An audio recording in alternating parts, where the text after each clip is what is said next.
రోజు నందమూరి తారక రామారావు గారి 101వ జయంతి వారికి ఘన నివాళులు అర్పిస్తూ నందమూరి తారక రామారావు గారు ఒక పేరు ఒక వ్యక్తి కాదు, వారు ఒక సంచలనం అని చెప్పి మనందరికీ తెలుసు.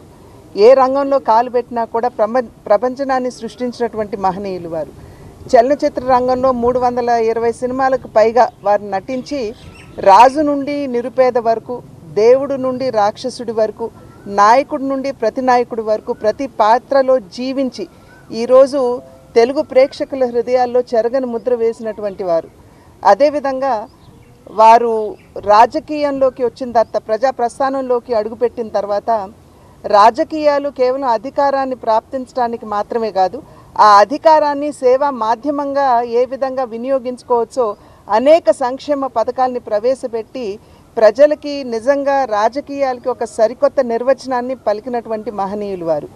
ఈనాడు వారు చిరస్మరణీయులుగా ప్రతి ఒక్కరి తెలుగు హృదయాల్లో ఉన్నారు అని అంటే తెలుగు వారికి ఒక ప్రత్యేక భాష, ఒక ప్రత్యేక చరిత్ర ఉన్నది, వారికి ఒక ప్రత్యేకమైనటువంటి ఉనికి ఉన్నది అని చెప్పి ప్రపంచానికి చాటినటువంటి నేపథ్యంలో ఈరోజు తెలుగు వారందరి హృదయాల్లో కూడా చిరస్మరణీయులుగా వారు నిలిచి ఉన్నారు.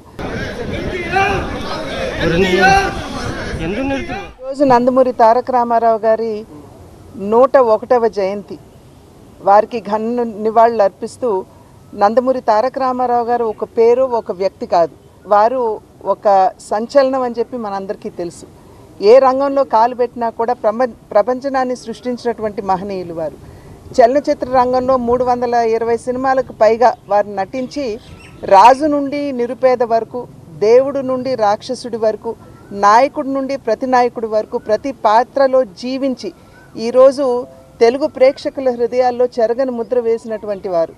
అదేవిధంగా వారు రాజకీయంలోకి వచ్చిన తర్వాత, ప్రజా ప్రస్థానంలోకి అడుగుపెట్టిన తర్వాత రాజకీయాలు కేవలం అధికారాన్ని ప్రాప్తించడానికి మాత్రమే కాదు, ఆ అధికారాన్ని సేవా మాధ్యమంగా ఏ విధంగా వినియోగించుకోవచ్చో అనేక సంక్షేమ పథకాల్ని ప్రవేశపెట్టి ప్రజలకి నిజంగా రాజకీయాలకి ఒక సరికొత్త నిర్వచనాన్ని పలికినటువంటి మహనీయులు వారు.